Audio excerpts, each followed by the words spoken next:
அடுத்த பாடல் 1594. குறவன் உயிர் முச்சொரூபமும் கை கொண்டு அப்படிங்கிற. குறவன் அப்படின்னா யாரு அப்படின்னா, குறவன்னா நிறைய பொருள் இருக்கு இந்த இடத்துல. அரசன், குரு, ஆசிரியர். ஆசிரியர் வேற, குரு வேற. இந்த இடத்துல குரு என்றால் ஞான ஆசிரியர், இந்த இடத்துல ஆசிரியர் என்றால் உலக ரீதியாக சொல்லிக் கொடுக்கின்ற ஆசிரியர். அதற்கும் குறவன் தான் பொருள். அடுத்து தாய், தந்தை, தமையன், இது எல்லாமே இந்த இடத்துல குறவன் தான். எப்படி ஒரு வீட்டில் அப்பா இருக்காரு, அப்பாவே பள்ளியில் ஆசிரியராக இருக்காருன்னு வச்சுக்குவோம் இல்லையா. வீட்டில் இருக்கும்போது அப்பா, அதே பள்ளிக்கு போய் அவரே ஆசிரியராக இருந்து பையனுக்கு சொல்லி கொடுக்கும்போது அங்கே ஆசிரியர் என்ற நிலையில் இருக்கார் இந்த இடத்துல இல்லையா. அவரே கொஞ்சம் இறைவனை பற்றிய சிந்தனைகள், தேவாரம், திருவாசகம் இதெல்லாம் சொல்லி கொடுத்து இல்லையா, அதை பற்றிய விளக்கங்களை கொடுக்கும்போது அந்த இடத்துல ஞான குருவாகவும் அந்த இடத்துல நிற்கிறார். அந்த இடத்துல ஞானம்னா ஞானிகளுடைய இடம் கிடையாது, சிறிதளவான ஞானம் இந்த இடத்துல, அப்படி புரிஞ்சிக்கலாம் இந்த இடத்துல.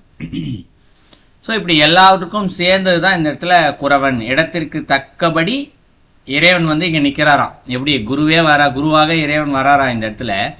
எப்படி இருக்காராம், அரசனாகவும் வருகின்றார். அப்படின்னா என்ன பண்ணுவார் இந்த இடத்துல, நல்லது செஞ்சால் அள்ளியும் கொடுப்பாரு, தப்பு செஞ்சால் தண்டிக்கவும் செய்வார் இந்த இடத்துல. அப்போ இறைவன் அந்த போல நிற்கின்றார், அரசன் போலவும் நிற்கின்றார் இந்த இடத்துல. ஆசிரியராகவும் நிற்கின்றார், சொல்லி உலக ரீதியாக எது தேவையோ அதையும் சொல்லி கொடுக்கின்றார். ஞான ரீதியாக என்ன வேண்டுமோ அதையும் குருவாக இருந்து சொல்லி கொடுக்கின்றார். தாயாக இருந்தும் பார்த்து கொள்கின்றார், தந்தையாகவும் நிற்கின்றார். தமையனா இந்த இடத்துல எப்படி புரிஞ்சிக்கலாம்னா, நண்பன் போலன்னு புரிஞ்சிக்கலாம் இந்த இடத்துல. அவருக்கு என்ன தேவை, ஒரு ஆறுதலுக்கு ஒருத்தர் தேவைப்படுது இல்லையா, அதுக்கு எல்லாமாக இந்த இடத்துல இறைவனே குருவாக நிற்கிறார் இந்த இடத்துல. அதான் குறவன் இந்த இடத்துல. அடுத்து உயிர் முச்சொரூபமும் அப்படிங்கிறார். அந்த இறைவன் என்ன பண்ணுறாராம், குருவா வந்துட்டார் இல்லையா, இவருடைய உடம்பு இருக்கு, அந்த உயிர் இருக்கு, அதில் முச்சொரூபமும் கை கொண்டு அப்படிங்கிறார். 3 விதமான சொரூப நிலைகள் இருக்கின்றது இந்த இடத்துல. என்னென்ன சொரூப நிலைன்னா, உருவம், அருவருவம், அருவம். இந்த இடத்துல 3 விதமான ரூபங்கள். உருவம் அப்படின்னா என்ன பண்ணுற, இப்போ கோயிலுக்கு போகிறோம், சாமியை ரூபமாக சிற்பமாக செதுக்கி வச்சிருக்காங்க, அது ரூபம் இந்த இடத்துல, கண்ணால் பார்க்கறது. அடுத்து பார்த்தோன்னா அருவுருவம். அருவுருவம்னா என்னென்னா, அங்கே ரூபமே இருக்காது, ஆனால் பார்ப்போம். எப்படி சிவலிங்கம் பார்க்குறோம் இல்லையா, அதுவும் அருவுருவம் தான். அங்கே ரூபம் கிடையாது, அங்கே கை கால் கிடையாது, தலை கிடையாது, ஒன்றுமே கிடையாது, உடல் உறுப்புகளே கிடையாது. ஆனால் நம்ம என்ன சொல்லுவோம், சிவன் அப்படின்னு சொல்லுவோம். ஸோ சிவலிங்கமும் அருவுருவம் தான். அதே போல் விளக்கேற்றி வைத்து ஜோதி ரூபமாக வழிபடுதல், வள்ளலாருடைய வழிபாட்டு முறையில் இருக்கு இல்லையா, ஜோதி ரூபமாக வழிபடுதல். அப்போ ஜோதியை பார்க்குறோம், ஜோதிக்கும் பார்த்தோம்னா தலை, கை, கால், உடம்பு ஒன்றுமே கிடையாது இந்த இடத்துல, ஆனால் அதை இறையாக பாவித்து வழிபடுகின்றோம். அது இந்த இடத்துல அருவுருவம். அடுத்து அருவம். இந்த இடத்துல அருவம்னா என்ன, இந்த இடத்துல சூட்சமத்தால் ஆனது. இந்த இடத்துல கண்ணால் பார்க்கவே முடியாது இந்த இடத்துல.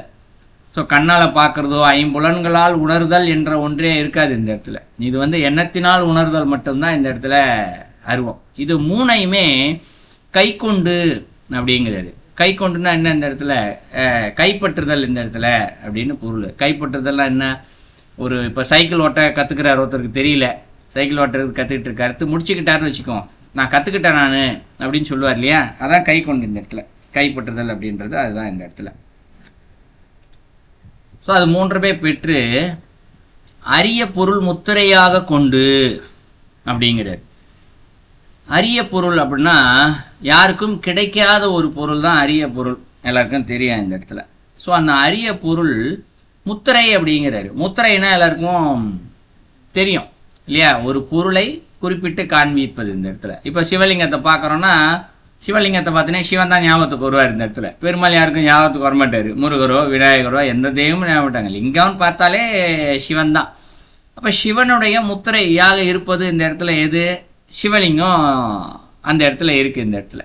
அப்போ இவர் எப்படி இருக்காரா இந்த இடத்துல, இப்போ இவருக்குள்ளே இருக்கக்கூடிய அரிய பொருள் எது இந்த இடத்துல, ஆன்மாவை தான் குறிப்பிடுறாரு. இவர் இந்த இடத்துல இருக்கார்ல, இப்போ இவரே தானே இறைவன் என்ற நிலையில இருக்காரு இந்த இடத்துல இல்லையா. ஆனால் இப்போ இவருடைய உடம்பே முத்திரையாக இருக்கான். என்ன முத்திரையாக இருக்குது, இறைவன் இங்கு. இந்த இறைவனை நீங்கள் உருவமாகவும் பார்க்கலாம், அருவமாகவும் பார்க்கலாம், அருவுருவமாகவும் பார்க்கலாம். எப்படி திருமூலர் ஆகிய அவருடைய உடம்பை நம்ம எப்படி பார்க்கலாம், இப்போ ரூபமாக வழிபட்டுறோமா, இப்போது திருமூலரை வழிபாட வச்சுக்கிட்டு இருக்கவங்களும் இருக்காங்க இல்லையா. சிற்பமாக வச்சுருக்கவங்களாம் இருக்காங்க இந்த இடத்துல. அது நம்ம ரூபமாக வழிபடுறது இல்லையா. அதே போல் அவரே குருவாக ஏற்றுக்கொண்டு செயல்படுபவர்கள் இந்த இடத்துல இல்லையா. என்ன பண்ணுவாங்க இந்த இடத்துல, ஒரு சிக்கல் ஏதோ ஒரு பிரச்சனைனா உடனே மானசீகமாக பிரார்த்தனை பண்ணுவாங்க இந்த இடத்துல. என்ன பண்ணுவாங்க, அவரை மனசில் சிந்திச்சுக்கிட்டு இந்த இடத்துல என்ன பண்ணுவாங்க, அப்படி கண்ணை முன்னாங்கன்னா அவருடைய ரூப மண்ணில் வந்து நிற்கும். இந்த இடத்துல நின்றுச்சுன்னா அவருடைய ரூபம் வந்து நிற்கும். ஸோ அப்போ அந்த இடத்துல ரூபன்றது எண்ணத்தால் தான் இருக்குது, அருவுருவம் அப்படின்னு வச்சுக்கலாம். இன்னும் உயர்ந்த நிலையில் குருவே அப்படின்னு சொல்லிட்டு போயிட்டே இருப்பாங்க. என்னென்னா, இப்போ நம்ம நடந்து போகிறோம், தடிக்கு விழும்போது என்ன சொல்லுவோம், அம்மான்னு கத்துவாங்க, இல்லை அப்பான்னு கத்துவாங்க, இல்லை ஐயோன்னு கத்துவாங்க, இல்லை முருகா ஏதோ ஒரு சாமி பேரை சொல்லி கத்துவாங்க. அப்போ அந்த இடத்துல ரூபம் அவங்க சிந்திக்கவும் மாட்டாங்க, ரூபத்தை பார்க்கவும் மாட்டாங்க, அவரை இறைவனை மட்டும்தான் நினைப்பாங்க. இந்த இடத்துல திருமூலருக்கு என்ன வேணா பேர் வச்சிருக்கலாம்.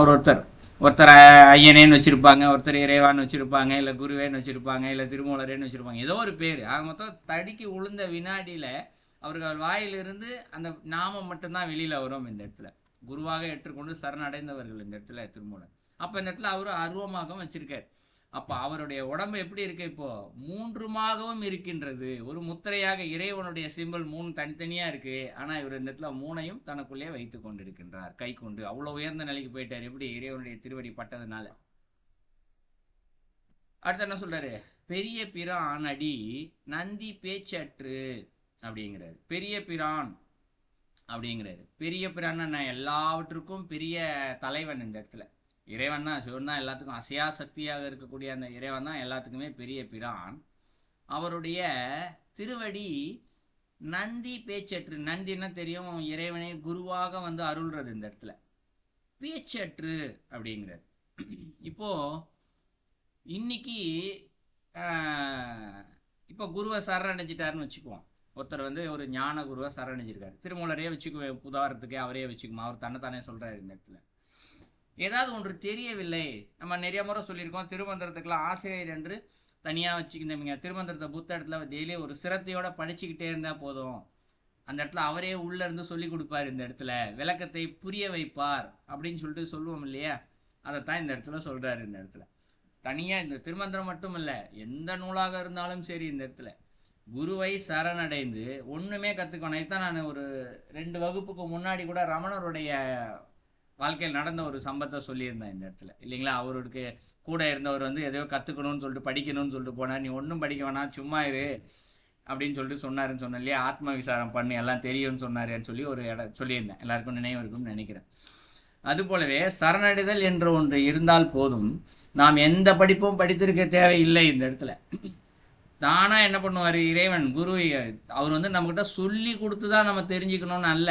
இந்த இடத்துல தானா உள்ள இருந்து தோணும். இந்த இடத்துல உலக ரீதியா நம்ம படிக்கும் போது நமக்கு தோணுது அப்படின்னு சொல்லுவோம். ஆனா இந்த இடத்துல இறைவன் என்ன பண்றாரா, இந்த இடத்துல பெரிய பிரானாக இருந்து குருவாக, நந்தின்னு சொல்லிட்டார் இல்லையா, அவரே குருவாக வந்து அடி அப்படிங்கிறார். அடி நந்தி அப்படின்றார் இந்த இடத்துல. அப்ப என்ன, அவருடைய திருவடியை வந்து என்ன பண்ணாராம், சூட்சமமாக நமக்கு உள்ளே வைக்கின்றார். சூட்சமா வைக்கும் போது என்ன ஆகுது, உள்ள இருந்து பதில் தானா வந்துகிட்டே இருக்கும், எங்க இருந்து வருதுன்னே தெரியாது இந்த இடத்துல. அப்படியே ஒரு அதைத்தான் இந்த இடத்துல சொல்றாரு, அடிநஞ்சி பேச்சு அற்று. பேச்சே இல்லை, நமக்கு தெரியாததுலாம் குரு வந்து சொல்லி கொடுப்பாரு. இப்போ பிசிக்கலா ஒரு குரு இருக்காருன்னா அவர்கிட்ட போய் கேள்வி கேட்போம், பதில் சொல்லுவார். ஆனா இவர் ஞான குரு இந்த இடத்துல திருமூலர் இந்த இடத்துல உருவம் இல்லாம இருக்காரு இல்லையா, உருவமாகவும் இருக்காரு, அருவுருவமா இருக்காரு, அருவுருவம் இல்லாமையும் இருக்காரு, ரூபமாவும் இருக்காரு, ரூபம் இல்லாமையும் இருக்காரு இல்லையா. அவர் இந்த இடத்துல பேச்சே இல்லாம அவருடைய திருவடியை கொண்டு வந்து உள்ள வச்சுட்டாரா இந்த இடத்துல. எங்க எல்லாம் நம்மளுடைய ஒரு கேள்வி கேட்கறாங்க, அதுக்கு பதில் எங்கேருந்து வரணும், நம்மளுடைய சிந்தனையிலேருந்து வரணும். அந்த சிந்தனையில் கொண்டு போய் அப்படி திருவடியை வச்சோன்னு என்ன ஆயிடுச்சான், உள்ளேருந்து அப்படியே பொங்கி வருது இந்த இடத்துல. ஒரு நீரூற்று மாதிரி அதற்கான பதில்கள் பொங்கி வரும் இந்த இடத்துல. அதை தான் சொல்றாரு பேச்சற்று. அடுத்து என்ன சொல்றாரு, உருகிட என்னை அங்கு உய்ய கொண்டானே அப்படிங்கிறார். ஸோ இந்த நிலைக்கு சிவபெருமான் என்ன பண்ணாராம், இவருக்குள்ள வச்சுட்டு இவர் உருகிட அப்படியே உருகிறாரா இந்த இடத்துல. எதுல உருகிறாரு, அன்பில் உருகி நிற்கின்ற. ஏன்னா ஏற்கனவே அன்பு உள்ள வந்துருச்சு, போன பாடெல்லாம் பார்த்துட்டோம், மனசுக்குள்ள அன்பு உள்ள வந்துருச்சு. அந்த அன்பு உள்ள வந்து அப்படி உருகி நிற்க என்னை அங்கு உய்ய கொண்டானே அப்படிங்கிறார். இவரை என்ன பண்றாராம், உய்வித்தல் அப்படின்னா பக்குவப்படுத்துதல். இந்த இடத்துல எதற்கு பக்குவம், இறைவனோடு இரண்டரை கலப்பதற்கு உண்டான அந்த பக்குவத்தையே கொடுத்து என்ன பண்ணாராம், வச்சுக்கிட்டாராம் இந்த இடத்துல இறைவன். ஸோ நாலடிக்கும் சேர்த்து பொருள் பார்த்தோம்னா, இறைவனே குருவாக வந்து யாருக்கு, திருமூலருக்கு சொல்கிறாரு. நான் நிறையா ஓமைகள் சொன்னது எல்லாமே புரிந்து கொள்ள வேண்டும் என்பதற்காக இந்த இடத்துல ஓமைகள் சொன்னேன். இப்போ திருமூலரை நமக்கு சாதாரண மனித நிலைக்கு திருமூலரே குருவாக வந்தால் எப்படி இருக்கும்னு ஓமையாக சொல்லியிருந்தேன். பட் இந்த இடத்துல இறைவனே திருமூலருக்கு அப்படி வந்து நிற்கிறாரு இந்த இடத்துல. சரிங்களா?